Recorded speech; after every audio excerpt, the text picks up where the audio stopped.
नमस्कार, मैं शान चौधरी आप सभी फ्यूचर ऑफिसर्स का स्वागत करता हूं। 68 बीपीएससी परीक्षा को ध्यान में रखते हुए आज हम कुछ जीव विज्ञान के एमसीक्यू हल करेंगे। तो आइए शुरू करते हैं। देखते हैं पहला प्रश्न आपसे क्या पूछा जा रहा है।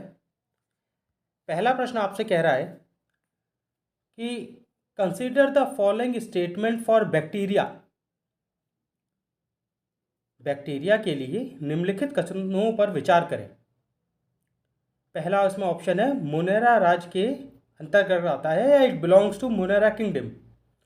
अब एक वैज्ञानिक थे आर एच विटकर ने जो क्लासिफिकेशन दिया था उसमें जितने भी जीव जंतु पृथ्वी पर पाए जाते हैं उनको जो है 5 हिस्सों में उन्होंने बांट दिया था। अलग अलग 5 क्लासेस में उनको डिवाइड किया था, जिसमें से पहली क्लास थी उसका नाम था मोनेरा, दूसरी क्लास का नाम था प्लांटेई, तीसरी फंगी, चौथा एनिमिला और पांचवा प्रोटिस्टा। तो इस हिसाब से जो पहला क्लासिफिकेशन उन्होंने किया, पहली क्लास में डिवाइड किया उन्हें, उसे मोनेरा कहते हैं। तो इस हिसाब से आपका जो पहला ऑप्शन है ये सही। अगला ऑप्शन देख लेते हैं। अगला ऑप्शन आपसे कह रहा है study of bacteria is known as bacteriology. Bacteria के अध्ययन को बैक्टीरियोलॉजी के रूप में जाना जाता है। तो बैक्टीरियोलॉजी जो है वो एक जीव विज्ञान की ब्रांच है जिसके अंतर्गत हम केवल बैक्टीरिया का अध्ययन करते हैं। तो ये ऑप्शन भी आपका सही हो गया। तीसरा ऑप्शन देख लेते हैं। Bacteria are prokaryotic cells. जीवाणु प्रोकार्योटिक कोशिकाएं हैं। तो जैसा कि हमने पिछले जो हम लोगों ने क्वेश्चन डिस्कस किए थे पिछले क्लासेस में, उसमें हमने देखा था कि जो प्रोकार्योटिक कोशिकाएं होती हैं या प्रोकार्योटिक सेल्स होते हैं ये पहले डेवलप हुए, उसके बाद यूकैरियोटिक सेल आई। तो बैक्टीरिया है वो आता है प्रोकार्योटिक सेल के अंदर। साथ ही साथ जो पूरा मोनेरा है, पूरी मोनेरा किंगडम है, वो प्रोकार्योटिक सेल के अंडर आती है। तो बैक्टीरिया भी सामान्य सी बात है प्रोकार्योटिक कोशिकाओं के अंडर आएगा। और जैसा कि आप जानते होंगे कि जो प्रोकार्योटिक सेल है उसमें कोई भी कोशिकांग नहीं पाए जाते, इसमें कोई भी सेल ऑर्गेनेली नहीं होती और ये काफ़ी प्रिमिटिव टाइप का जो सेल होता है। इसमें जो नाभिकी होती है वो भी साइटोप्लाज्म से पूरी तरह विभाजित नहीं होती है, इसमें नाभिकीय झिल्ली का भी अभाव होता है। ये सब बातें हम कर चुके हैं। मैं थोड़ा सा आपको ब्रीफ देने की कोशिश कर रहा था कि जो लोग छात्र नए हैं वो उनको इस बारे में जो है परेशानी ना हो जानने में कि प्रोकार्योटिक कोशिकाएं क्या होती हैं। आगे बढ़ते हैं। इसका चौथा ऑप्शन आपसे कह रहा है कि respiratory activities are carried by mesosomes. श्वसन की जो क्रियाएं हैं वो मीसोसोम द्वारा की जाती। अब चूंकि जो बैक्टीरिया है वो प्रोकार्योटिक कोशिकाओं के अंडर आता है, तो इसमें माइटोकॉन्ड्रिया नहीं होता। जैसा कि हमने देखा था जो आपका यूकैरियोटिक सेल होता है उसमें जो रेस्पिरेशन का जो भी श्वसन जो श्वास प्रणाली है सेल की या कोशिका की, वो माइटोकॉन्ड्रिया के द्वारा होती है। ये देखा था हमने यूकैरियोटिक सेल में। जबकि प्रोकार्योटिक सेल जो बैक्टीरिया के अंडर आता है उसमें एक कार्य मीसोसोम के द्वारा होता है। ये भी बात सही होगी। अब मीसोसोम होता क्या? तो मीसोसोम क्या है? एक तरह की झिल्ली, जैसे हम लोगों ने वैक्यूल्स के बारे में पढ़ा था जब, तो ये एक तरह का आप समझ सकते हैं एक तरह का एयर वैक्यूल है जिसमें हवा सोख ली जाती है और उसके बाद जो है ये साइटोप्लाज्म जो होता है उसमें एब्जॉर्ब कर ली जाती है। ठीक है, तो इसको याद रखिएगा कि बैक्टीरिया में जो भी रेस्पिरेशन होता है वो मीसोसोम के द्वारा होता है, ना कि माइटोकॉन्ड्रिया के द्वारा। तो इसमें चारों ही ऑप्शन सही हैं, तो इसलिए इसका उत्तर क्या हो जाएगा? ई। ठीक है, चलिए आगे बढ़ते हैं। अब अगला आपसे जो है ये क्या पूछ रहा है क्वेश्चन। अगला आपसे क्वेश्चन पूछा जा रहा है कि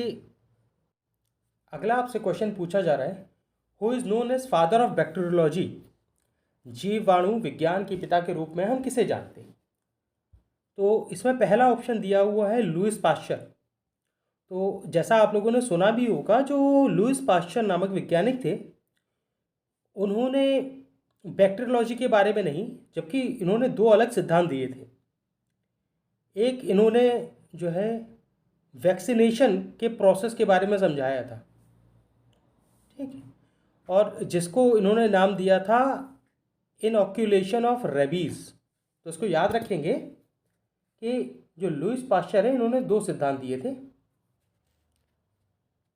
एक सिद्धांत दिया था इन्होंने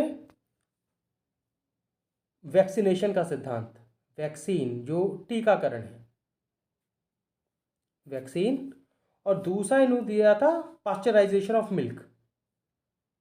मिल्क जो दूध है उसको उबाल कर पीना है, इसके बारे में सर्वप्रथम लुईस पाश्चर ने बताया था।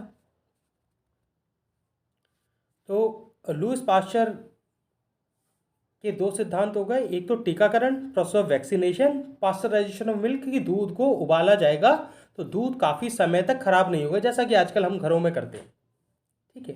तो पहला ऑप्शन हो नहीं सकता। अब दूसरा ऑप्शन देख लेते हैं। दूसरा ऑप्शन है ए वी ल्यूइनहॉक। तो ल्यूइनहॉक जो थे इन्होंने बैक्टीरियोलॉजी का सिद्धांत दिया था, इनको इसीलिए इनको बैक्टीरियोलॉजी के पिता के रूप में या जनक के रूप में जाना जाता है। तीसरा ऑप्शन कह रहा है आपसे सटन और बोवेरी। तो हम लोगों ने पीछे क्लासेस में चर्चा की थी कि जो सटन और बोवेरी हैं इन्होंने क्रोमोसोमल थ्योरी दी थी, ना कि बैक्टीरियोलॉजी, तो ये ऑप्शन भी सही नहीं होगा। चौथा ऑप्शन आपसे कह रहा है कि वॉटसन और क्रिक। तो जैसा कि हम लोग जानते हैं कि वॉटसन और क्रिक ने क्या दिया था, डीएनए का डबल हेलिकल मॉडल, कि डीएनए जो है वो कुछ इस प्रकार का होता है, ये जो डबल सीढ़ी नुमा आकार का जो शेप है वो वॉटसन और क्रिक ने दिया, तो ये भी नहीं होगा। तो इसका सही उत्तर क्या हो जाएगा, ऑप्शन बी, ठीक है। तो चलिए आगे बढ़ते हैं इसमें। अब अगला आपसे क्वेश्चन क्या पूछ रहा है कि types of nutrition in bacteria, जो जीवाणु में पोषण के कौन कौन से प्रकार होते हैं। तो पहला ऑप्शन इसमें दिया हुआ है सेप्रोफाइट्स। अब सेप्रोफाइट्स क्या होता है, तो सेप्रोफाइट का मतलब होता है कि वह जीव जो मरे हुए पेड़ या पौधे से अपना पोषण ग्रहण करते हैं, उनको हम सेप्रोफाइट्स के रूप में जानते हैं।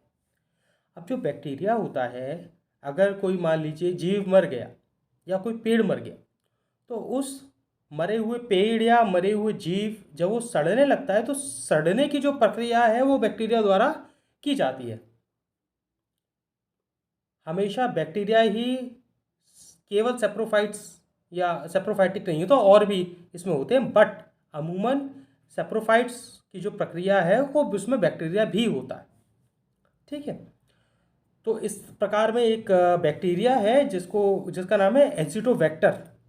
एजिटोबैक्टर जो बैक्टीरिया है वो सेप्रोफाइट के थ्रू अपना पोषण ग्रहण करता है, ठीक है। तो इसमें जो है ये ए उत्तर फिलहाल सही है। बी ऑप्शन देख लेते हैं। बी ऑप्शन कह रहा है आपसे पैरासिटिक। तो पैरासिटिक का मतलब होता है कि वो बैक्टीरिया जो किसी जीवित कोशिका या कोशिकांग के ऊपर आक्रमण कर कर उससे अपना भोजन ग्रहण करता है और उसको जो है बीमारियां लग जाती हैं जिस भी ये कोशिका के ऊपर आक्रमण करता है, ठीक है। तो जिस प्रकार कुछ बीमारियां हैं, जैसे एक बीमारी है ट्यूबरक्लोसिस, एक बीमारी है कुष्ठ का रोग जो बैक्टीरिया से फैलता है, वो पैरासिटिक तरह के जो बैक्टीरिया होते हैं जिनको हम पैथोजन भी बोलते हैं इंग्लिश में, उसके थ्रू ही अपना पोषण लेता है। तो ये ऑप्शन बी भी सही हो जाएगा, ठीक है। तीसरा ऑप्शन आपसे कह रहा है सिम्बायोटिक। सिम्बायोटिक वो प्रणाली है, वो पोषण की वह प्रणाली है जिसमें एक जो बैक्टीरिया है वो निर्भर तो करता है जीवित कोशिका के ऊपर, पर साथ ही साथ वो कोशिका को नुकसान नहीं पहुंचाता। वह एक तरह से कहते हैं उससे आपस में मित्रता कर लेता है, जिससे बैक्टीरिया को पोषण मिलता है और उस कोशिका का भी फायदा होता है, ठीक है। जिस प्रकार हमने एक बैक्टीरिया है जिसका नाम है राइजोबियम। तो राइजोबियम नामक जो बैक्टीरिया है वो कुछ पेड़ हैं, जैसे जैसे मटर का पेड़ है उसके जड़ों में पाया जाता है, और ये जो नाइट्रोजन है वातावरण में जो मौजूद नाइट्रोजन है उसको जो सोख कर पेड़ों को प्रदान करता है, जिससे पेड़ों को पोषण मिल जाता है और राइजोबियम की जो खाने की आपूर्ति है वो पेड़ों के द्वारा हो जाती है। इस प्रकार जो सिम्बायोटिक प्रक्रिया है इसमें बैक्टीरिया का भी फायदा हो रहा है, पेड़ का भी फायदा हो रहा है। तो ये भी हो गया। अब ये जो पैरासिटिक और सहजीवी, इसमें केवल यही अंतर है कि पैरासिटिक में जो कोशिका के ऊपर जिस पर बैक्टीरिया निर्भर कर रहा है उसका नुकसान होता है, जबकि सहजीवी में दोनों का, बैक्टीरिया का भी और कोशिका का भी, दोनों का फायदा होता है। चौथा ऑप्शन कह रहा है आपसे फोटोसिंथेटिक या प्रकाश संश्लेषक। अब इसमें क्या होता है, ये वो प्रकार के बैक्टीरिया हैं जो किसी पर निर्भर न करके अपना खाना स्वयं बनाते हैं। जिस प्रकार जो पेड़ है वो धूप से जो है ऑब्जर्व, जो सनलाइट उस पर पड़ रही है उसको एब्जॉर्व कर लेता है और CO2 को एब्जॉर्व करके ऑक्सीजन छोड़ता है। ये फोटोसिंथेसिस का प्रोसेस है जो हम लोगों ने पढ़ा हुआ है। तो कुछ बैक्टीरिया ऐसे हैं जिनमें एक ग्रीन पिगमेंट, हरा एक पदार्थ पाया जाता है जिसको क्रोमेटियम बोलते हैं। उसकी मदद से ये बैक्टीरिया स्वयं धूप की रोशनी में अपना भोजन बनाते हैं। तो बैक्टीरिया जो है वो फोटोसिंथेटिक का भी यूज़ करके खुद भी, हमेशा ही वो दूसरों पर निर्भर नहीं रहता। कुछ बैक्टीरिया जिनको हम ऑटोट्रॉफ्स बोलते हैं वो फोटोसिंथेसिस के माध्यम से अपना खाना स्वयं बनाते हैं। इस प्रकार ये चार जो आपको ऑप्शन दिए हुए चारों ही सही हैं। बैक्टीरिया जो है वो चार प्रकार से अपना पोषण जो है प्राप्त करता है। तो इसका सही जो ऑप्शन है वो ई हो जाएगा, क्योंकि चारों ही सही है, एक से अधिक इसमें सही है। ठीक है, चलिए इसमें आगे बढ़ते हैं। देखते हैं आपका अगला क्वेश्चन क्या कह रहा है। अगला क्वेश्चन आपसे सवाल नंबर 34, ये आपसे पूछ रहा है कि which of the following are useful for bacteria. निम्नलिखित में से कौन से उपयोगी जीवाणु हैं। मतलब ये जो आपको चार ऑप्शन दिए हुए हैं उनमें से कौन, ऐसे चार में से कौन सा ऐसा बैक्टीरिया है या कौन से ऐसे बैक्टीरिया हैं जो हमारे काम के। अभी हमने पीछे देखा था तो जो ऑप्शन था उसमें एक सिम्बायोटिक दिया हुआ था, एक ऑटोट्रॉफिक दिया हुआ था। ये दो तरीके ऐसे हैं जिसमें जो भी कोशिका के साथ है ये उनका फ़ायदा पहुंचाता है। तो ये कुछ आपको नाम दिए हुए, इसमें देखते हैं कि कौन सा फ़ायदेमंद है और कौन सा नुकसान पहुंचा सकता है। ये आपसे पूछा गया है सवाल में। तो जैसा आप देख पा रहे हैं कि पहला ऑप्शन इसमें कह रहा है राइजोबियम। अब राइजोबियम के ऊपर हमने अभी पिछले सवाल में चर्चा की थी कि जो राइजोबियम है ये कुछ पेड़ों की जड़ों में पाए जाते हैं और जो वातावरण में नाइट्रोजन है उसको सोख कर ये पेड़ों को दे देते हैं, उसको पोषण तत्व की तरह, और अपना पोषण पेड़ों से लेते हैं। इस प्रकार जो राइजोबियम बैक्टीरिया है ये पेड़ों को फ़ायदा पहुंचाता है। ठीक है। दूसरा कह रहा है बैक्टीरियम लैक्टिक एसिड। अगर आप इसको ध्यान से पढ़ेंगे तो पाएंगे बैक्टीरियम तो बैक्टीरिया होगा और लैक्टिक एसिड जो है ये दूध में पाया जाता है। दूध में एक प्रोटीन होता है जिसका नाम होता है कैसिन, CAESIN। जो कैसिन नाम का प्रोटीन होता है ये दूध में मौजूद होता है और इसी प्रोटीन को बैक्टीरिया, जो बैक्टीरियम लैक्टिक एसिड है, ये इसको पचाकर जो दूध को दही में परिवर्तित किया जाता है उसमें ये बैक्टीरिया काम आता है। ठीक है। हम लोग घर में जो जामुन लगाते हैं वो जामुन में दरअसल बैक्टीरियम लैक्टिक एसिड प्रेजेंट होता है या मौजूद होता है, जो दूध में जाने के बाद इस कैसिन को खाकर मल्टीप्लाई करता है, अपनी तादाद को बढ़ाता है और पूरा का पूरा जो आपका दूध है वो कुछ समय बाद दही में परिवर्तित हो जाता है। ठीक है। तो आपका ऑप्शन बी भी सही हो गया, ये भी हमारे लिए फ़ायदेमंद है। तीसरा है ऑप्शन एजिटोबैक्टर। एजिटोबैक्टर जो बैक्टीरिया है ये क्या करता है, जो चीनी है या जो गन्ने का रस होता है उसको ये ऑक्सीजन के अभाव में इसको जब अगर हम ढक देंगे और जो गन्ने का रस है उसमें एजिटोबैक्टर अगर डाल दिया जाएगा तो कुछ समय बाद जो गन्ने का रस है वो हवा में जब उसमें हवा ऑक्सीजन जाएगी तो वो विनेगर में कन्वर्ट हो जाएगा। जो सिरका होता है उसमें ये बदल जाएगा। तो घरों में पहले जब अचार वगैरह डलता था तो जो सिरका है वो डाला जाता। सिरका गन्ने के रस से बनता है और एजिटोबैक्टर गन्ने के रस को आपका विनेगर या एस्टिक एसिड कह लें या सिरका कह लें उसमें बनाने में मदद करता है। तो ये भी ऑप्शन आपका सही हो जाएगा। अब जो ऑप्शन डी आपसे क्या कह रहा है, क्लास्ट्रोडियम। तो जो क्लास्ट्रोडियम नामक बैक्टीरिया है ये एक तरह का पैथोजन है या पैरासाइट है, अभी हमने देखा था। तो ये क्या करता है बैक्टीरिया, ये मानव को नुकसान पहुंचाता है। जो कई बार ऐसा होता है कि कुछ भोजन है वो काफ़ी समय से बाहर रखा हुआ है, हम लोगों ने ध्यान नहीं दिया, खा लेने से हमें जो उसका सेवन करते हैं उनको उल्टियाँ शुरू हो जाती हैं। वो एक तरह का फूड पॉइजनिंग में जो होता है वो क्लास्ट्रोडियम होता है जो फूड पॉइजनिंग के लिए जिम्मेदार होता है। तो उसको अगर आपने कंज्यूम कर लिया है तो ये आपकी तबीयत भी ख़राब कर सकता है। तो क्लास्ट्रोडियम जो है ये नुकसान पहुंचाता है। तो आपके ए बी सी सही हैं और जो ऑप्शन ई है वो कह रहा है एक से अधिक। तो इसका सही उत्तर हो जाएगा सवाल का ऑप्शन ई।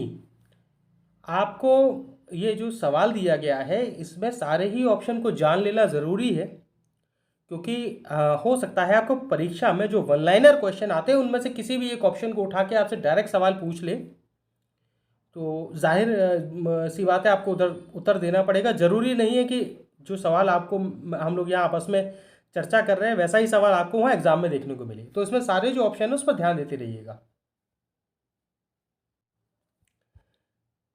67 बीपीएससी परीक्षा और 68 बीपीएससी का जो पीटी प्री टेस्ट होना है उसके लिए जो जनरल स्टडीज़ के पेपर हैं उनके लिए 2 अक्टूबर से जो है क्लासेस हमारे यहाँ शुरू हो गई हैं और ऑप्शनल टेस्ट की क्लासेस 1 अक्टूबर से शुरू हो गई हैं।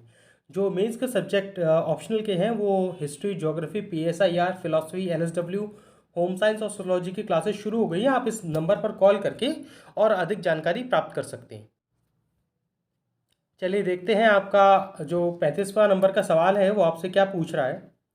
35वां नंबर का सवाल आपसे कह रहा है कि consider following statements about kingdom protista. Kingdom protista के बारे में निम्नलिखित कथनों पर विचार करिए। अभी हमने पीछे देखा था कि एक वैज्ञानिक थे आर एच विटकर, उन्होंने जो 5 क्लासिफिकेशन दिए थे उसमें से एक था प्रोटिस्टा। तो प्रोटिस्टा के बारे में ही पूछा जा रहा है कि जो प्रोटिस्टा होता है क्या वो यूकोरियोटिक सेल है। तो जैसा कि हमने बात की थी अभी पीछे, जो पहला सवाल आपसे आज 31वां प्रश्न था उसमें बात की थी मोनेरा के बारे में, यहाँ प्रोटिस्टा के बारे में पूछा जा रहा है। तो मोनेरा जो था वो प्रोकैरियोटिक सेल था, जबकि जो प्रोटिस्टा है इसके अंदर प्रोटोजोआ आते हैं। ये प्रोटोजोआ जो है वो एक प्रकार के यूकोरियोटिक सेल है। तो ऑप्शन ए आपका सही हो जाएगा। प्रोटोजोआ के एग्जाम्पल में आप अमीबा को देख सकते हैं, पैरामीशियम को देख सकते हैं। ये दोनों ही जो माइक्रो ऑर्गेनिज्म हैं ये प्रोटोजोआ हैं और ये सारे प्रोटिस्टा की जो किंगडम है उसके अंडर आते हैं। तो पहला ऑप्शन आपका सही हो गया। दूसरा ऑप्शन आपसे कह रहा है कि फोटोसिंथेटिक क्लोरोप्लास्ट इसमें प्रेजेंट होता है। जैसा भी हमने बैक्टीरिया में देखा, तो जो आपका प्रोटिस्टा किंगडम है इसमें भी एक न्यूट्रिशन का प्रकार जो फोटोसिंथेसिस है वो मौजूद होता है। तो ऑप्शन बी भी ठीक हो जाएगा। तीसरा आपसे कह रहा है कि चलने फिरने के लिए ये जो प्रोटिस्टा है या प्रोटोजोआ है वो चलने के लिए सीलिया, फ्लैजेला और सूडोपोडिया जो है इनका प्रयोग करते हैं। अब ये सीलिया, फ्लैजेला, सूडोपोडिया क्या है इनके बारे में थोड़ी चर्चा कर लेते हैं। मान लीजिए सीलिया जो है ना वो एक, अगर आपकी ये एक प्रोटोजोआ है तो इसके बाहर जो पतले पतले बालनुमा संरचनाएं होती हैं जिनकी मदद से ये चलता भी है और अपने जो पोषण है उसको ग्रहण भी करता है। जो फूड का पार्टिकल है उसको पकड़ने का काम ये सीलिया और फ्लैजेला से करता है। सीलिया और फ्लैजेला लगभग दोनों एक तरह से समझ लीजिए कि इसकी त्वचा पर बाल निकले हुए छोटी छोटी पतले पतली, जिनसे ये काम करता है। सीलिया और फ्लैजेला दोनों लगभग एक ही जैसे हैं। और जो सूडोपोडिया है, सूडोपोडिया में क्या होता है, ये प्रायः अमीबा में पाया जाता है, जिसमें ये अगर इसकी कोशिका है तो ये कोशिका अपना जब कोई ग्रहण कर रहा होता है तो उसमें ये इस तरह का एक छोटा सा मुहाना बना लेती है जिसमें बीच में जो फूड पार्टिकल है वो उसको पकड़ लेती है और उसके बाद कवर करने के बाद ये बंद हो जाता है। ठीक है, तो ये एक तरह से अपने फूड को पकड़ने का तरीका है। तो तीनों ही प्रक्रिया जो सीलिया, फ्लैजेला और सूडोपोडिया तीनों ही जो तरीके हैं ये प्रोटिस्टा के हैं। तो ऑप्शन ए, बी और सी तीनों अभी तक ठीक है। चौथा कह रहा है कि इसमें asexual reproduction is most common. जो अलैंगिक प्रजनन का एक प्रकार है वो सबसे आम है। अब होता क्या है, 2 प्रकार के प्रजनन पाए जाते हैं, एक होता है एसेक्सुअल, एक होता है सेक्सुअल। अब इसमें फ़र्क क्या है, जैसा कि हमने पिछली वीडियोज़ में बात की थी कि एसेक्सुअल रिप्रोडक्शन में क्या होता है कि ये कोशिका है, जब ये आगे रिप्रोड्यूस करेगी तो ये 2 भागों में बढ़ जाएगी, ऐसे और ऐसे। ये इसकी 2 बेटियां हो गई और ये दोनों ही बेटियां अपनी ये जो माँ कह लीजिए या पेरेंट आप इसको कह सकते हैं, ये दो भागों में बढ़ जाएगा। ऐसे आधा आधा, एक अलग ऑर्गेनिज्म बन गया, ये दूसरा बन गया। ठीक है, तो ये दोनों ही हूबहू अपने जो जिससे सेल से विभाजित होके बने हैं, ये उसकी कॉपी होंगे। तो जो एसेक्सुअल रिप्रोडक्शन है वो ऐसा ही होता है।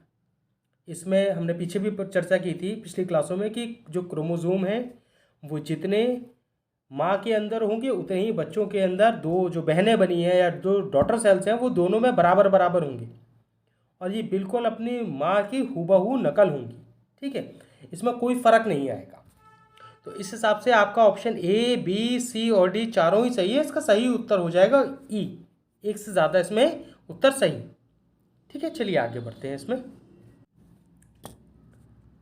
देखते हैं आपका क्वेश्चन नंबर 36 आपसे क्या पूछ रहा है। क्वेश्चन नंबर 36 आपसे कह रहा है consider following statements about fungi. कवक के बारे में निम्नलिखित कथनों पर विचार करिए। तो पहला ऑप्शन इसमें है कि study of fungi is called as mycology. कवक के अध्ययन को माइकोलॉजी कहा जाता है। आपने देखा होगा कि अगर आप एक रोटी का टुकड़ा कुछ दिन के लिए बाहर रख दें तो उस पर काली काली जो है कुछ जम जाता है, जिसको हम फफूंद या कवक कहते हैं। ठीक है, तो ये कह रहा है कि इसमें जो उसकी कवक के अध्ययन को माइकोलॉजी कहा जाता है। ये बात सत्य है। कवक की, जैसे अभी हमने पीछे देखा था कि बैक्टीरिया की जो स्टडी है उसको बैक्टीरियोलॉजी कहते हैं, इसी प्रकार कवक की जो अध्ययन है उसको माइकोलॉजी कहा जाता है। उसको याद रखिएगा, कई बार मैच द फॉलोइंग में हो सकता है पूछ लें कि बैक्टीरिया की स्टडी को क्या कहा जाता है, कवक की स्टडी को क्या कहा जाता है, एल्गी की स्टडी को क्या कहा जाता है। तो इस बात को ध्यान रखिए। ऑप्शन बी कह रहा है कि इसमें क्लोरोफिल की कमी होती है। अब जो क्लोरोफिल होता है उसका उपयोग जो भी जीव है या जो पेड़ पौधे हैं वो अपना खाना स्वयं बनाने में इस्तेमाल करते हैं। माफ़ कीजिएगा, जीवों में क्लोरोफिल नहीं पाया जाता है। ये केवल जो है आपके जो पादप होते हैं या प्लांट होते हैं उसमें क्लोरोफिल मौजूद रहता है।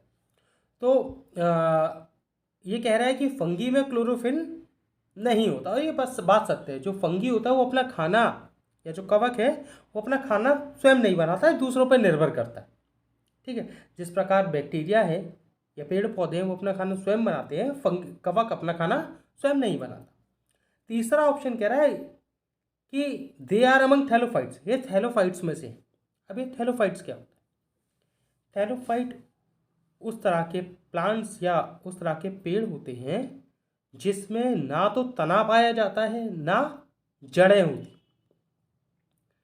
केवल ऊपर का छोटी सतह होती है। अब चूंकि कवक जो हम लोग देखते हैं, जो हम लोग को दिखाई देता है, वो एक कवक ना होके कई छोटे छोटे छोटे छोटे कवकों का समूह होता है, जिसको हम लोग बोलते हैं स्पोर्स।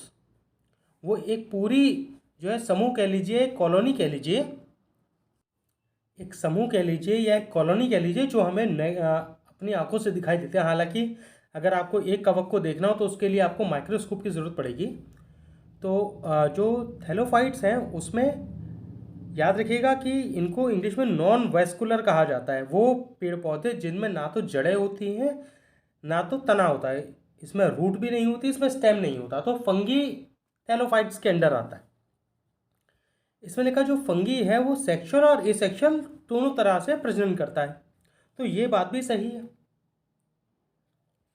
इस पर थोड़ा एक बार देख लेते हैं। अभी हमने एसेक्सुअल रिप्रोडक्शन के पीछे बात की थी। सेक्सुअल रिप्रोडक्शन में क्या होता है, एक पिता होता है, एक माता होती है। अब ये दोनों ही आधे आधे क्रोमोसोम देंगे, आधे क्रोमोसोम यहाँ से आधे क्रोमोसोम इससे, और ये जो संतान बनेगी इसकी या जो नया फंगस बनेगा उसमें आधे क्रोमोसोम माता से आए आधे पिता से आए। ठीक है, ये तो हो गया सेक्सुअल रिप्रोडक्शन। और ये सेक्सुअल रिप्रोडक्शन में हमने क्या बात की थी पीछे सवाल में, कि ये अगर एक माता है तो इससे दो इसकी संतानें बनेंगी जो हूबहू माता की नकल होगी। ठीक है, तो जो आपका फंगस है वो दोनों ही प्रकार से प्रजनन की प्रक्रिया करता है। तो इस हिसाब से आपके चारों ही इसमें जो दिए गए ऑप्शन हैं वो चारों ही सही हैं, और आपका 36वां जो प्रश्न है इसका सही उत्तर क्या हो जाएगा, ई। ठीक है, तो चलिए इसमें 37वां प्रश्न आपसे पूछ रहा है कि consider following statement about nutrition in fungi. कवक में पोषण के बारे में निम्नलिखित कथनों पर विचार करिए। तो इसमें पहले इंग्लिश वाले पढ़ लेते हैं, हालांकि इंग्लिश और हिंदी में ज़्यादा फर्क नहीं है। ऑप्शन ए आपसे कह रहा है सेप्रोफाइट्स, बी कह रहा है parasitic, C symbiotic, D autotrophic और E none of the above या मोर देन अबव। कवक में पोषण के बारे में निम्नलिखित कथनों पर विचार करिए। सेप्रोफाइट्स परजीवी, सहजीवी या स्वपोषी। उपरोक्त में से कोई नहीं या एक से अधिक। अब इसको देख लेते हैं ये क्या है। सेप्रोफाइट्स जैसे अभी हमने पीछे चर्चा की थी कि ये उन जीवों के लिए कहा जाता है जो मरे हुए पेड़ या पौधों से अपना पोषण लेते हैं। जिस प्रकार बैक्टीरिया में हमने सेप्रोफाइट्स देखा था, उसी प्रकार जो फंगी है इसमें भी ये जो मरे हुए जीव जंतु से पोषण लेने की प्रक्रिया है ये की जाती है। इस प्रकार एक फंगी है जिसका नाम होता है पेंसिलिनियम। पेंसिलियम नामक जो कवक है ये अपना जो खाना है वो मरे हुए जो है जीव जंतु से लेता है। तो ये सेप्रोफाइट्स फंगी में या कवक में पाए जाते हैं। तो ये ऑप्शन ए ठीक हो जाएगा। ऑप्शन बी कह रहा है परजीवी। परजीवी जैसे कि हमने बात की थी, परजीवी वह पोषण का तरीका है जिसमें एक जो आपका जीवाणु है या आपका माइक्रो ऑर्गेनिज्म है वो दूसरे कोशिका के ऊपर या टिश्यू के ऊपर हमला कर देता है और उसको नुकसान पहुंचाते हुए अपना पोषण ग्रहण करता है। तो जो फंगी है ये पैरासिटिक भी होती है। एक फंगी का आपको नाम बता देते हैं, पुकीनिया, PUCCINIA।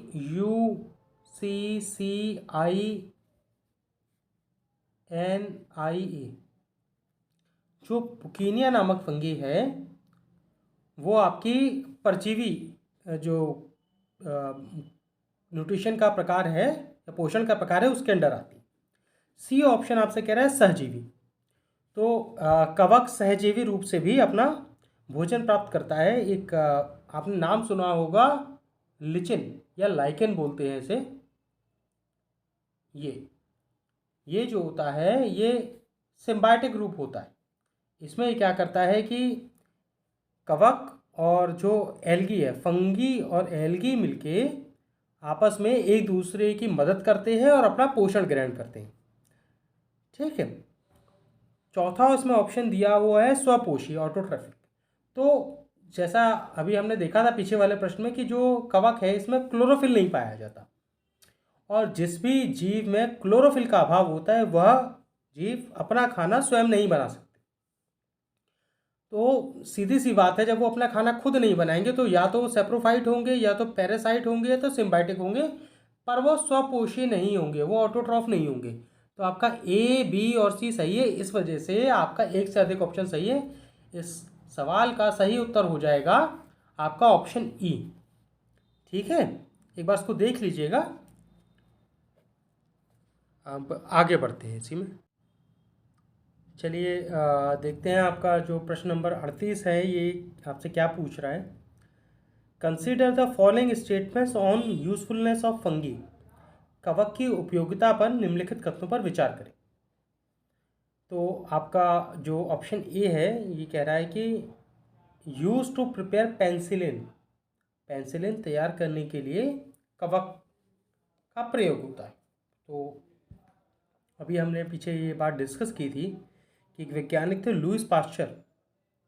उन्होंने पेंसिलिन जो एक प्रकार की एंटीबायोटिक है उसको ढूंढा था। अब एंटीबायोटिक जो होती है वो बैक्टीरिया से जो है बचने के लिए इस्तेमाल में लाई जाती है। अगर आप किसी व्यक्ति को जो है बैक्टीरिया या पैथोजन कह लीजिए, पैरासिटिक फॉर्म अभी हमने डिस्कस किया था, उससे बैक्टीरिया ने नुकसान पहुंचाया तो पेंसिलिन का जो इंजेक्शन आता है उसको लेने से वो बैक्टीरिया के द्वारा जो बीमारी है उसके रोकथाम में मदद ली जाती है। तो पेंसिलिन जो है वो कवक से बनाया जाता है। ये एंटीबायोटिक में है। आप जब इसको रसायन विज्ञान में मेडिसिन पढ़ेंगे तो उसमें भी ये पेंसिलिन की बात आएगी, तो ध्यान रखिएगा। दूसरा आपसे ऑप्शन में कह रहा है LSD, जो लाइसर्जिक एसिड डाइथाइल एमाइड है, ये इसका पूरा नाम है। तो LSD जो है ये एक प्रकार का ड्रग होता है, इसको लेने से जो जो जो व्यक्ति इसको लेता है उससे वो सामान्य दुनिया में न रहकर कहीं, कहते हैं उसे, एक नशीली पदार्थ के रूप में इसका प्रयोग होता है। इंग्लिश में बोलते हैं हेल्यूसिनेशन। जो व्यक्ति लेता है वो इस दुनिया में नहीं रहता, मतलब भूल जाता है और वो नशे में हो जाता है। तो इसका एलएसडी का प्रयोग जो ड्रग माफिया वगैरह हैं वो लोग भी करते हैं। साथ ही साथ मेडिकल साइंस में भी एलएसडी का प्रयोग होता है। जब ऑपरेशन वगैरह होता है तो एक तरह से एनेस्थीसिया का भी काम करता है एलएसडी। तो इसका ध्यान रखिएगा, एलएसडी का हो सकता है आपसे फुल फॉर्म पूछ लिया जाए, तो ये भी आपका कवक से बनाया जाता है। ठीक है। ऑप्शन 3 आपसे कह रहा है कि lichen Roccella is use to make laboratory litmus paper. प्रयोगशाला में जो लिटमस पेपर होता है वो लाइकेन रोसेला के उपयोग से बनता है। अब जो लाइकेन है, अभी हमने जैसे बात की थी, वो एक सिम्बायोटिक प्रकार की कवक है। तो लाइकेन भी कवक हुआ, और जो लिटमस पेपर हम लोग जो स्कूल वगैरह में अपनी रसायन विज्ञान की क्लास में यूज़ करते हैं वो लाइकेन से बनाया जाता है। ठीक है, तो ये बात सही है। तो इस प्रकार आपका ऑप्शन ए, बी और सी सही है। ऑप्शन डी देख लेते हैं। ऑप्शन डी कह रहा है कि कुछ मशरूम खाने के भी प्रयोग आते हैं। तो ये बात सही है कि जो मशरूम है वो एक तरह का कवक है।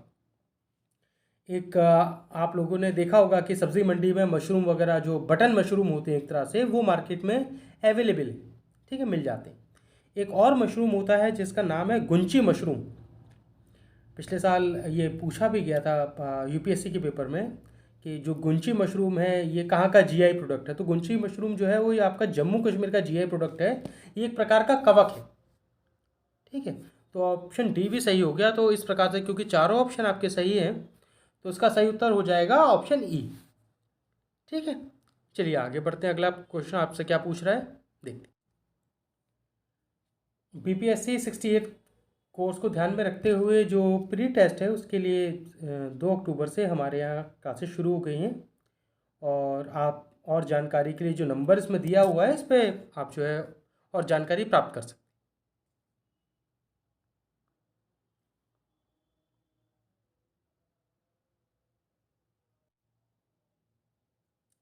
चलिए देखते हैं प्रश्न नंबर 39 आपसे क्या पूछ रहा है। 39 नंबर जो सवाल है वो आपसे कह रहा है कि consider following statements about algae.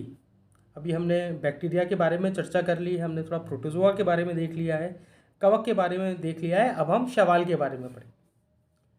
तो आपके इसमें दिए गए जो ऑप्शंस हैं वो है study of algae is called phycology. ठीक है, अभी हमने देखा था कि बैक्टीरिया का जैसे बैक्टीरियोलॉजी होता है, जो कवक है उसका माइकोलॉजी होता है, इसी प्रकार जो आपका शैवाल है उसको फाइकोलॉजी कहा जाता है। तो याद रखेंगे, मैच द फॉलोइंग में बन के भी आ सकता है वन लाइनर के अलावा। तो ये बात सही है। जो शैवाल को जिस विज्ञान की या कह लीजिए जी बायोलॉजी की जिस ब्रांच के अंदर पढ़ा जाता है वो फाइकोलॉजी कही जाती है, सही। दूसरा आपसे ऑप्शन कह रहा है कि they are chiefly water plants, ये मुख्य रूप से पानी के पौधे होते हैं। तो जो आपका शैवाल है ये कभी जो है कह लीजिए अधिकतम जो है ये या तो पानी के स्रोत में के आसपास पाया जाएगा या पानी के ऊपर पाया जाएगा या ऐसी जगह पाया जाएगा जहाँ पर ह्यूमिडिटी मौजूद होगी। कभी भी सूखे पर आपको जो है ये शैवाल या एल्गी नहीं दिखेगा। बरसात में आपने देखा होगा कि अगर छत पे थोड़ा पानी वानी है या आपने कहीं थोड़ी मिट्टी विट्टी जमा है जिसमें पानी हल्का फुल्का भर गया है तो उस पर एक हरे रंग की परत जम जाती है, वो शैवाल है। इवन अगर आप लोगों ने गांव देहात में अगर तालाब देखा हो तो उसके ऊपर भी एक हरे रंग की परत जमी रहती है, वो शैवाल होता है। कभी भी सूखे पर आपने कुछ शैवाल देखने को नहीं मिलेगा। तो ऑप्शन बी भी है, ये भी ठीक है। ऑप्शन सी आपसे क्या कह रहा है? ऑप्शन सी आपसे कह रहा है कि cell wall are made of cellulose. ये जो शैवाल है इसकी जो कोशिका है इसकी बाहर जो है वो सेल वॉल की बनी रहती है। अब जो ये अगर मान लीजिए आपकी एक कोशिका है शैवाल की, तो पहले इसके बाहर होगा सेल मेम्ब्रेन और सेल मेम्ब्रेन के बाहर होगा एक सेल वॉल, कोशिका भित्ति भी बोलते हैं इसे। तो जो आपका पूछ रहा है कि जो आपका शैवाल है, क्या इसमें जो इसकी सेल वॉल है वो सेल्यूलोज की बनी होती है? तो ये बात सही है, शैवाल की जो सेल वॉल है वो सेल्यूलोज की बनी होती है, तो ऑप्शन आपका सी भी ठीक हो जाएगा। अब ऑप्शन डी आपसे कह रहा है कि they are kept under kingdom Plantae under R H Whittaker classification. तो अभी हमने जैसे बात की थी कि आर एच विटकर ने जो क्लासिफिकेशन दिया था उसमें 5 क्लासेस में इसको बांटा हुआ है। तो जो 5 क्लासेस थी, मोनेरा, प्लांटाई, फंगी, एनिमला और प्रोटिस्टा, तो जो शैवाल है वो आपका प्लांटाई किंगडम के अंडर आता है। ठीक है, तो ये बात सत्य है। इस प्रकार आपके जो चारों ही ऑप्शन है वो सही हैं। इनको वन लाइनर भी पूछा सकता है, तो ध्यान रखिएगा। ठीक है, चलिए आगे बढ़ते हैं, देखते हैं अगला प्रश्न आपसे क्या पूछ रहा है। प्रश्न नंबर 40 आपसे पूछ रहा है कि in rainy season the ground surface of the land becomes greenish due to. वर्षा ऋतु के में भूमि की सतह पर हरी भरी एक परत जम जाती है, हरी भरी हो जाती है, उसका क्या कारण है? ये प्रश्न नंबर 40। इसके जो ऑप्शन दिए हुए हैं इसमें है ब्लू ग्रीन एल्गी या नीला हरा शैवाल। तो जो बरसात के समय जो हरी परत आप लोगों ने छत वगैरह पर या जो कच्चे अगर कहीं मिट्टी विट्टी है उस पर अगर देखिए खेत वगैरह में, तो जो हरी सतह होती है वो उसका मुख्य कारण है नीला हरा शैवाल या ब्लू ग्रीन एल्गी। अब सही उत्तर इसका यही हो जाएगा का। ठीक है, अब हम इसमें बाकी ऑप्शन पर चर्चा करेंगे। जो दूसरा ऑप्शन है वो कह रहा है क्रायोफाइट्स। अब ये क्रायोफाइट्स क्या है? क्रायोफाइट्स भी एक प्रकार का शैवाल है, यह एल्गी है, बट ये पाया जाता है ठंडे इलाकों में जहाँ बर्फ़ जमती है। तो बर्फ़ के ऊपर जो ये शैवाल जमता है उसको क्रायोफाइट कहा जाता है। तो मैच द फॉलोइंग में हो सकता है सवाल पूछ लिया जाए, वन लाइनर करके भी पूछा जा सकता है। तो कि क्रायोफाइट क्या है, तो उसमें ध्यान रखिएगा जो क्रायोफाइट है वो बर्फ़ के ऊपर जो एक शैवाल जम जाता है उसको क्रायोफाइट कहा जाता है। तीसरा ऑप्शन आपसे कह रहा है लिथोफाइट। अब लिथोफाइट जो होता है, जो पत्थर के ऊपर जमने वाली काई है उसको लिथोफाइट कहा जाता है। जिस प्रकार नीला हरा शैवाल आपका सतह पर जमता है, ज़मीन पर होता है, वैसे जो पत्थर पर काई जमती है उसको मुख्यतः लिथोफाइट की कैटेगरी में डाला जाता है। ठीक है, ऑप्शन डी देख लेते हैं। ऑप्शन डी क्या कह रहा है? ऑप्शन डी कह रहा है क्लोरेला। जो क्लोरेला नाम की जो एल्गी है, वो जो आपके एस्ट्रोनॉट्स हैं जब वो चंद्रयान या आपका स्पेस सेंटर है वहाँ जब जाते हैं तो अपने स्पेसशिप में जो है ये जो कॉलरा नामक एल्गी है इसको साथ में रख लेते हैं। तो स्पेस में जब ये जाते हैं तो ये बढ़ती रहती है और इसको वो भोजन के रूप में ग्रहण करते। तो ऐसा पूछा जा सकता है कि जो आपके एस्ट्रोनॉट जा रहे हैं जो वो अपने साथ जिस एल्गी का सेवन करते हैं उसका क्या नाम है? तो वन लाइनर में पूछा जा सकता है, तो कोलेरा जो है उसके अंदर आती है। तो इसका सही उत्तर क्या हो जाएगा? ए। बाकी 3 को आप वन लाइनर में याद रख सकते हैं। चलिए आगे बढ़ते हैं। प्रश्न नंबर 41 आपके सामने है। प्रश्न नंबर 41 आपसे पूछ रहा है कि fungi can be distinguish from algae. कवक को शैवाल से क्या अलग किया जा सकता है? तो ये ऑप्शन दिए हुए हैं। मुख्यतः ये सवाल आपसे पूछ रहा है कि कवक और शैवाल में क्या फ़र्क है या क्या भिन्नता है। ठीक है, तो इसमें पहला ऑप्शन दिया हुआ है कि न्यूक्लियस मौजूद होता है। दोनों में ही ये कह रहा है कि जो है कि कवक में न्यूक्लियस मौजूद होता है, शैवाल में नहीं। तो ऐसा नहीं है, जो नाभिकी है वो दोनों में ही मौजूद होती है। तो ऑप्शन ए आपका सही नहीं होगा, इसको काट देते हैं। ऑप्शन बी देख लेते हैं। ऑप्शन बी कह रहा है कि माइटोकॉन्ड्रिया जो है वो कवक में मौजूद नहीं होता, जबकि शैवाल में माइटोकॉन्ड्रिया उपस्थित होता है। तो हमने देखा था कि माइटोकॉन्ड्रिया जो है उसका काम है ऊर्जा को बनाना किसी भी कोशिका के अंदर। तो एक तरह का कोशिकांग है या सब ऑर्गेनली है माइटोकॉन्ड्रिया। तो इसका कहना है कि कवक में माइटोकॉन्ड्रिया मौजूद नहीं होता, जबकि शैवाल जो होता है उसमें माइटोकॉन्ड्रिया उपस्थित होता है। तो ऐसा नहीं है, जो माइटोकॉन्ड्रिया है वो कवक और शैवाल दोनों में ही पाया जाता है। तो ऑप्शन बी भी इसमें गलत हो गया है, ये भी नहीं होगा। ऑप्शन सी देख लेते हैं क्या कह रहा है। ऑप्शन सी आपसे कह रहा है कि कोशिका भित्ति सेल्यूलोज की होती है और क्लोरोफिल अनुपस्थित होता है। कहने का मतलब है कि जो फंगी है उसमें सेल वॉल जो है वो सेल्यूलोज की बनी होती है। तो ये बात सही है कि जो आपका कवक है, फंगी है, उसमें जो बाहर की कोशिका की जो झिल्ली है वो सेल्यूलोज की बनी होती है, बात सही है। और इसी में दूसरी बात कह रहा है कि क्लोरोफिल इसमें मौजूद नहीं होता, किसमें, कवक में, जबकि शैवाल में क्लोरोफिल मौजूद होता है, तो बात सही है।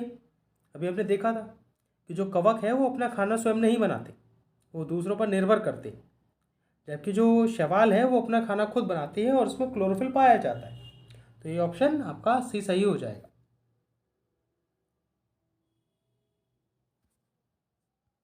और आपका ऑप्शन, नहीं माफ़ कीजिएगा, एक्चुअली माफ़ी चाहूँगा कि ऑप्शन सी सही नहीं हुआ, क्योंकि सेल्यूलोज की कवक नहीं होता, कवक में सेल्यूलोज की कोशिका भित्ति नहीं होती, सेल्यूलोज की कोशिका भित्ति शैवाल में होती है। ठीक है, ऑप्शन डी देख लेते हैं। ऑप्शन डी कह रहा है कि कोशिका भित्ति काइटिन की होती है, ये बात सही है। कवक में काइटिन की कोशिका भित्ति होती है, ना कि सेल्यूलोज की, और क्लोरोफिल अनुपस्थित होता है, ये बात सही है। तो ज़रा ध्यान से देखिएगा कि ऑप्शन सी जो है वो सेल्यूलोज की बात कर रहा है, और जबकि ऑप्शन डी जो है वो काइटिन की बात कर रहा है, या चिटिन कह सकते हैं। तो ऑप्शन आपका डी सही होगा, ना कि सी। देख लीजिएगा, सेल्यूलोज जो है वो आपका शैवाल में पाया जाता है, जबकि कवक में काइटिन पाया जाता है। तो ऑप्शन डी सही होगा, ना कि सी भी गलत है, बी भी गलत है और ए भी गलत है। ठीक है, तो ध्यान से पढ़िएगा सवाल। चलिए आगे देखते हैं। 67 बीपीएससी और 68 कोर्स के लिए मेंस की क्लासेस शुरू हो गई हैं। जो सब्जेक्ट मेंस के ऑप्शनल हैं उसमें हिस्ट्री, ज्योग्राफी, पॉलिटिकल साइंस और international relation, philosophy, LSW, home science और सोशलॉजी की क्लासेस अवेलेबल हैं। 2 अक्टूबर से क्लासेस शुरू हो गई हैं। आप नीचे दिए गए नंबर पर फ़ोन करके और अधिक जानकारी प्राप्त कर सकते हैं।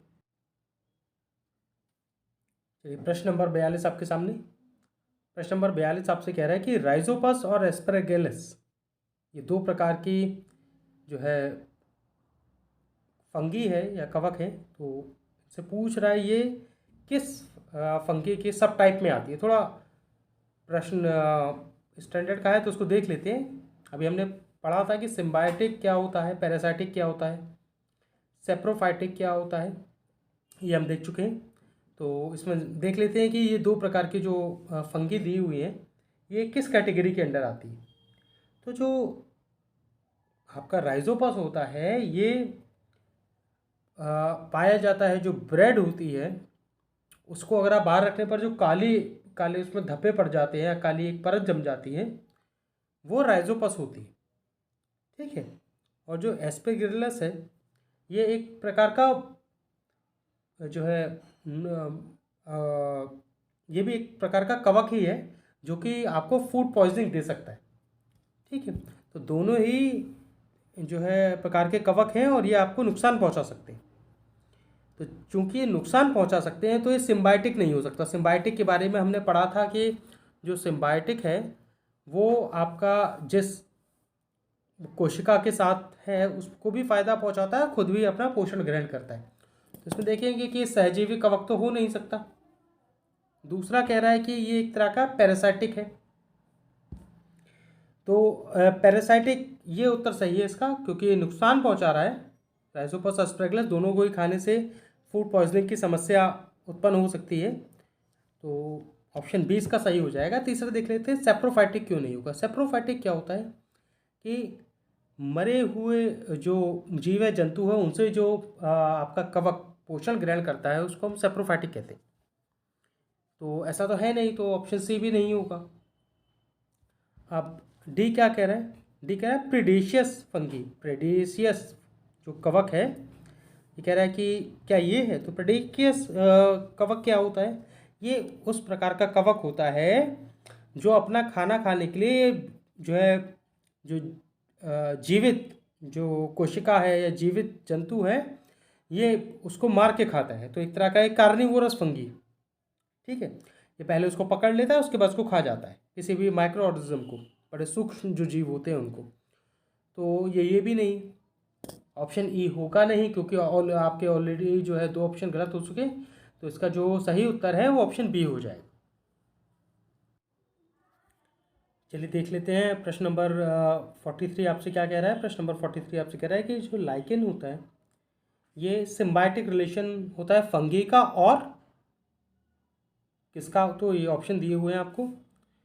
लाइकेन कवक का सहजीवी संबंध होता है क्या साइनोबैक्टीरिया, क्लास्ट्रोडियम, प्रोटोजोआ या माइक्रोकॉकस, या ई उपरोक्त में से कोई नहीं या एक से अधिक। तो जैसे आपको ऑप्शन दिए हुए हैं इनके हिसाब से अगर हम देखें तो जो साइनोबैक्टीरिया है ये एक प्रकार का एल्गी है, ये शैवाल है। तो जो लाइकेन होता है ये आपका कवक और शैवाल के बीच में सहजीवी संबंध है। लाइकेन जो है वो फंगी और एल्गी के बीच की सिम्बायोटिक रिलेशनशिप है। अब इसको थोड़ा समझ लेते हैं कि जो फंगी और एल्गी या कह लें कवक और शैवाल का जो सहजीवी संबंध है वो किस प्रकार का है, कि जो आपका शैवाल होता है क्योंकि उसमें क्लोरोफिल मौजूद होता है, तो वो जो है आपका जो फंगी है उसके लिए भोजन का निर्माण जो है वो क्लोरोफिल की मदद से कौन करेगा, एल्गी करेगी, शैवाल करेगा कवक के लिए। और वहीं जो कवक है वो शैवाल को जो है ज़मीन से जोड़े रखता है, उसको मजबूती जो है प्रदान करता है, तो एक तरह से उसकी रक्षा करता है। ठीक है, तो एक तरह का ये सिम्बायोटिक रिलेशन है जिसको हम लिचिन या लाइकेन के नाम से जानते हैं। तो अब जो साइनोबैक्टीरिया है ये एक प्रकार का क्या है, शैवाल है, या कह लें हम ब्लू ग्रीन एल्गी के नाम से भी हम साइनोबैक्टीरिया को जानते हैं। तो इसका सही उत्तर क्या हो जाएगा, ए ऑप्शन। ठीक है, अभी हम ज़रा बाकी ऑप्शन पर बात कर लेते हैं कि जो है क्लास्ट्रोडियम क्या है। तो क्लास्ट्रोडियम जो है ये एक तरह का बैक्टीरिया है। ठीक है, क्लास्ट्रोडियम एक तरह का बैक्टीरिया है और ये क्या करता है, ये जो नुकसान पहुंचाता है। जैसे हमने अभी देखा था कि पैथोजन या पैरासिटिक जो प्रकार है उससे ये जो जिस आपके कोशिका से जुड़ जाता है उसको नुकसान पहुंचाता है, तो साइनोबैक्टीरिया नहीं होगा। तीसरा ऑप्शन इसमें दिया हुआ है प्रोटोजुआ, तो प्रोटोजुआ भी नहीं होगा। प्रोटोजुआ हमने देखा था कि जो प्रोटोजुआ है वो प्रोटिस्टा के अंडर आता है। ठीक है, और यहाँ बात हो रही है लाइकेन की, तो लाइकेन में तो फंगी और शैवाल होगा, तो प्रोटोजुआ होगा नहीं। अब माइकोकॉकस क्या है, तो माइकोकॉकस भी एक प्रकार का बैक्टीरिया है। याद रखिएगा, पूछ सकते हैं कि माइक्रोकॉकस क्या है। क्लास्ट्रोडियम और जो माइक्रोकॉकस है ये ऑप्शन बी और डी दोनों ही बैक्टीरिया के प्रकार हैं, और प्रोटोजुआ आपका प्रोटिस्टा किंगडम के अंडर आता है। तो इसका सही उत्तर ऑप्शन ए हो जाएगा प्रश्न नंबर 43 का। चलिए आगे बढ़ते हैं। अब प्रश्न नंबर जो 44 है ये आपसे क्या पूछ रहा है कि type of lichen attaches to rock, चट्टानों से जुड़े जो लाइकेन चट्टानों से जुड़े रहते हैं उनको क्या कहा जाता है। तो इसमें आपके जो दिए हुए ऑप्शन हैं वो हैं क्रस्टोस, फॉलियोस, फ्रूटिकोस, कॉर्टिकोस। ये नाम आपस में सुनने में एक ही जैसे लगते हैं, तो इनको देख लेते हैं। अब क्रस्टोस जो होता है ये आपका चट्टानों से जुड़ा रहता है, क्रस्टोस। ठीक है, इसको याद रख लीजिएगा। क्रस्टोस जो है ये उस प्रकार का लिचेन या लाइकेन होता है जो चट्टानों से अपने आप को जोड़े रखता है। तो इसका सही उत्तर तो ए हो जाएगा। बाकियों पर भी चर्चा कर लेते हैं कि जो फोलियोज है ये क्या होता है। अब जो क्रस्टोस है ये क्या है, अगर ये मान लें चट्टान है तो उसके ऊपर एक परत की तरह चिपका रहेगा बिल्कुल। और अगर आपको इसको निकालना है तो पूर्ण तरह से आपको इसको लाइकेन को ध्वस्त करना पड़ेगा। ठीक है, और वहीं जो है आपका फोलियोज जो है ये थोड़ा कह लीजिए पत्ती जो होती है या उनकी जैसे इसकी संरचना होती है, और ये जिस भी कह लें सतह पर जुड़ा हुआ है उससे थोड़ा ऊपर उठा हुआ होता है। जैसे क्रस्टोस जो है वो सतह से बिल्कुल चिपका हुआ होता है, थोड़ा ऊपर उठा हुआ होता है। मान लीजिए अगर ये सतह है तो ये कुछ इस तरह की पत्तियों के रूप में ये ऊपर निकला रहेगा, बहुत ऊपर नहीं बट सतह से थोड़ा ऊपर होगा। ठीक है, सी ऑप्शन आपसे कह रहा है कि फ्रूटिकोज। अब जो फ्रूटिकोज होता है, ये अगर आपने कोरल का नाम सुना होगा तो एक कोरल की तरह की, एक तरह की छोटी छोटी झाड़ियों जैसा होता है। ठीक है, ये भी सतह से थोड़ा ऊपर होता है। तो जो फोलियोज है और आपका फ्रूटिकोज है, इसमें केवल फ़र्क यही है कि जो आपका फोलियोज है वो पत्ती की तरह इसकी संरचना होती है, और जो फ्रूटिकोज है ये कुछ कुछ कोरल के लिए तरह कह लीजिए, ये एक प्रकार की छोटी झाड़ी कह लीजिए, उस प्रकार का ये लिचन होता है। ठीक है, और जो कॉर्टिकोल्स है, ये जो लिचन है ये ज़मीन के ऊपर जो पेड़ों की छाल होती है या बार्क ऑफ ट्री है, ये उसके ऊपर पाया जाता है। कौन सा? कॉर्टिकोल्स। तो 44 नंबर प्रश्न है, इसका सही उत्तर क्या हो जाएगा? क्रस्टोस। इसको याद रखिएगा, ये मैच द फॉलोइंग में भी प्रश्न पूछा जा सकता है या वन लाइनर में भी आ सकता है। चलिए देख लेते हैं, प्रश्न नंबर 45 आपके सामने है। ये आपसे क्या पूछ रहा है? प्रश्न नंबर 45 आपसे कह रहा है कि जो एल्गी है, algae often float on surface of water during day but sink during night. कहने का मतलब है जो शैवाल है वो दिन के समय पानी की सतह पर तैरा करते हैं, बट रात के समय ये नीचे डूब जाते हैं, क्यों? तो जो दिए गए ऑप्शन है उनको एक बार हम अंग्रेजी में पढ़ देते हैं, उसके बाद देखते हैं। तो ऑप्शन ए इसमें कह रहा है कि released of absorbed air by warming of water. कहने का मतलब है कि पानी को गर्म करके अवशोषित हवा को छोड़ने के कारण ये जो आपका शैवाल है तैरता है। वहीं ऑप्शन आपका बी कह रहा है कि becoming light as they consume most of their food in the night. इनका कहना है कि रात में अधिकांश ये लोग भोजन ग्रहण करते हैं, तो इस वजह से इनका वज़न कम हो जाता है और ये जो है पानी में नीचे डूब जाते हैं। ऑप्शन सी आपसे कह रहा है कि warming action of sun during the day. दिन के दौरान जो सूर्य की गर्मी होती है उस क्रिया की वजह से जो आपका शैवाल है वो ऊपर पानी की सतह पर तैरता रहता है। तो ऑप्शन डी आपसे कह रहा है कि evaluation and trapping of oxygen bubbles during the day in their photosynthesis. कहने का मतलब है कि जो प्रकाश संश्लेषण की प्रक्रिया होती है उसकी वजह से ऑक्सीजन के जो बुलबुले हैं वो जो शैवाल में बनते हैं, और उसमें फंसने की वजह से ये जो है शैवाल को सतह पर ले आते हैं। इसको थोड़ा ध्यान से समझेंगे, क्वेश्चन को थोड़ा बड़ा है कि जो हवा को ये एब्जॉर्ब कर लेता है, ये ऑप्शन ए नहीं होगा इसका।